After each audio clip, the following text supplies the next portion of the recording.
All right, let's move on to DC.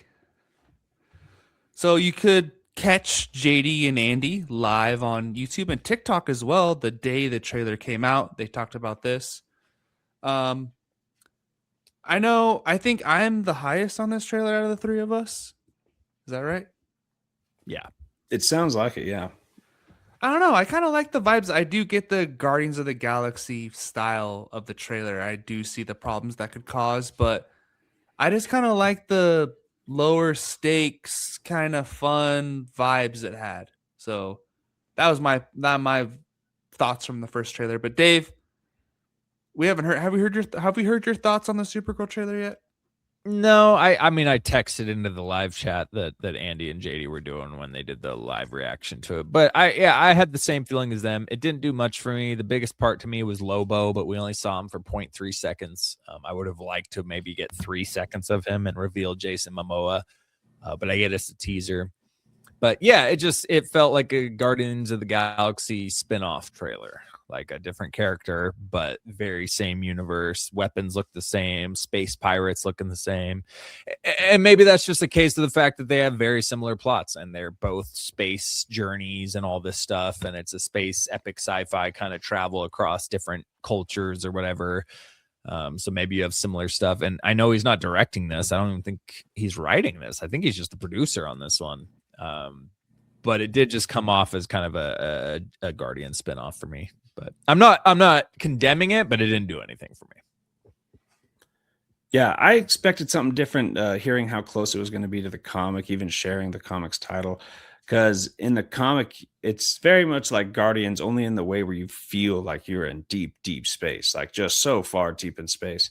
But it's just the Guardians of the Galaxy style flashiness and stuff that you don't get from the comic. And it's just like we're kind of expecting James Gunn to bleed into these projects, but like we've already had a full-blown directed by James Gunn movie and a full season of Peacemaker, and then you kind of want something different from Supergirl, and for it to look like Guardians of the Galaxy was just kind of like, come on, are we doing, it's just a little too much James Gunnisms when the comic just feels so, it's like it's kind of a dark background. You're deep in space, and the different cultures we meet don't really feel like, with the colorful, flashy weapons and stuff. They do feel very distinct and unique on this journey to revenge, right?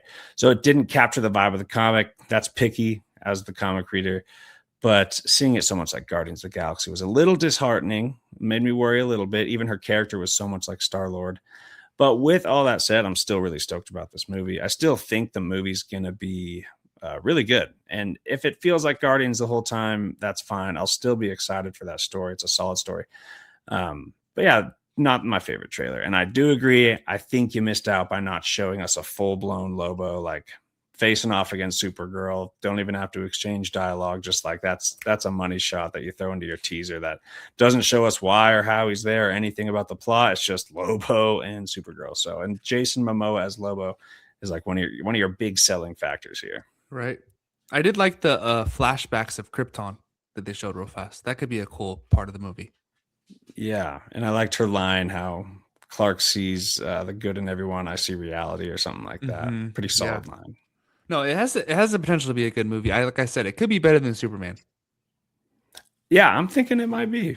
Yeah, well, hopefully we'll cover the comic. At least Dave will probably read it and cover it with us, and that'll make you excited. It's a really cool story.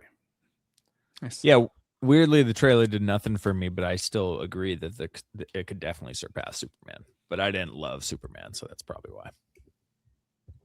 Right. We did get a quick in the same HBO kind of showed what they're releasing in 2026. We got our Lanterns first look, showed the two of them messing around, and then not Hal. What's the other one's name? John. No, Hal jumps out of the car and leaves John inside of it to figure it out as it goes off of a cliff. So this little kind of buddy cop aspect mystery going on here. What do you guys think of it? If you guys have seen Friday Night Lights, I love seeing Kyle Chandler in this role, but all I could see is Coach Taylor. I said that in text to these guys. But yeah, it was kind of jarring to see him playing Hal Jordan. So I'm really excited about it though. I think he's going to kill the role because I kind of saw that Kyle Chandler fire in your eyes thing he has going for him. Launching John off a cliff with the car, that's pretty exciting. That's cool. I like the vibe of the show for the 5 seconds we got, so that was cool. Yeah, for the tiny bit we got, it was perfect. It was a great little setup for the relationship the two of them have. Like I said, after watching Rebel Ridge, I am very happy with this Jon Stewart casting. And I'm having a hard time with it too. I see Kyle Chandler as not even Coach Taylor really, because I didn't watch that much, but he sticks in your head for whatever prior roles he has done. He's only in a brief amount of Mayor of Kingstown, but I see him and his character from the Godzilla movies every time I see him. There's something about his face there, but I believe in his acting. I think he will sell us on the fact that it's Hal Jordan eventually. Yeah, Game Night. He's in that one too. So funny. Or the agent from Wolf of Wall Street is the one that I mainly think of him as when he's talking to Leo and he's getting him for everything. He's like, yeah, I call him Fun Bucks. Yeah. It was something I was clinging to at the beginning of the DCU announcements and stuff, but I'm starting to actually kind of believe it that he's going to be going into his parallax thing, like starting off pretty soon in the DCU. I'm just getting that feeling. They had the image of the ring, like a close up of the ring that had that was on the dash, and it had some yellow lining on it. It was like the ring itself was cracked, like broken. So if that was Hal's ring, but I don't know. I'm starting to feel like that might be the big DCU threat, starting with him going parallax, which would be so sick. That'd be a cool route to go. Let's move on to the DCEU, or no, Elseworlds, excuse me. Harvey Dent will reportedly be in the Batman 2, and they're looking at Scarlett Johansson to play his wife. And I guess Brad Pitt was approached to play Harvey Dent's dad, not Harvey Dent himself, but he declined the role. So looking for Harvey Dent and his dad, and they want Scarlett Johansson to play his wife, which is not Poison Ivy or Andrea Beaumont. So JD, are you disappointed at all that she's kind of taking a smaller role in the movie? No, not at all. I'm not at all disappointed in that. I don't know anything about Two-Face's wife in the comics or anything like that either, but I'm just glad she's not a clandestine agent again. That was one thing I was worried about. Started getting to attach myself to the idea of Poison Ivy, thinking of her red hair as Black Widow. I'm like, man, that actually would be kind of cool and different from Black Widow. But I don't care. She could play whoever, that's solid. It's just good acting talent. And I know nothing about Two-Face's wife. Yeah, never heard of her. Yeah, I gotta say, I'm bummed about the Brad Pitt thing. Not if he was going to play Two-Face's dad, though. If that's what he was being hired for, I could care less if he's or couldn't care less. I thought he was going to be playing Dr. Arkham or Hugo Strange, which I thought in a psychological villain role, Brad Pitt would have been incredible to be bringing into the Batman thing. But if he was just going to be the father of Two-Face, then yeah, I don't care. And I got to say, I like Scarlett Johansson.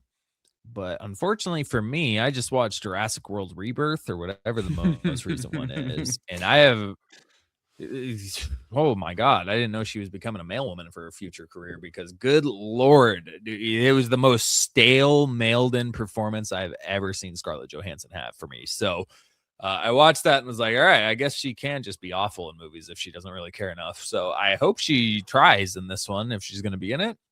But I have a feeling it's going to be a very small thing. I feel like there's a possibility she's not even in it by the time we get to there. It sounds like a waste of money, honestly. Yeah. Well, why? Why bring her in for a small role as Harvey Dent's wife? I don't get it. And it's like distracting almost. Scarlett Johansson in a Batman movie seems like it kind of takes some credence away from the Gotham, the whole getting soaked into the movie. It's like, oh, Scarlett Johansson, so who knows? The only thing I'll say is she was in the Long Halloween for a good chunk of it. And so if she's going to be a character in this, it makes me think they're going the Long Halloween route with it. Harvey Dent's wife, you mean, was a big character in it. Right. Yeah. His wife was in the Long Halloween. That's the only time I've seen her in stories is in The Long Halloween. I don't know much about her outside of Okay. that, but and I've heard a lot of words saying that there's rumors The Long Halloween is going to be a big, I don't know why I can't think of the word, but as far as adaptation goes, it's going to be a big influence on the story. So that would line up. You got to think it would be. That's the same. I mean, it's just a murder mystery. A couple The murders. holiday gotta killer. detect- Yeah. yeah. It's going to be a lot like the Batman one if they do that. Yeah, just a new killer. Right. It seems odd. I still see the Court of Owls, but I don't see them. I feel like they would want to save that kind of. I think that's the third one. DCU. Or that's the third movie. I don't even know if we're Yeah, getting you're the right. third one though. Could But be. Yeah, if there ever is. If they do there the ever Court of is. Owls, she should be one of the members. Like a That'd be femme cool, yeah, like a fatale little- kind of thing for Bruce Wayne that lures him Yeah. into the Court of Owls. Yeah, like one of the members of the court, like the Court of Owls, or even a Talon. Nah, that's Black I'd be- Widow. Yeah. Secret agent. Well, whenever this movie comes out, it's 2027. Yeah, 2027. So still 2 more years. Because obviously the end of this year is stacked with Dune and Doomsday. Doomsday, excuse me. Doomsday. Let's move on to Star Wars.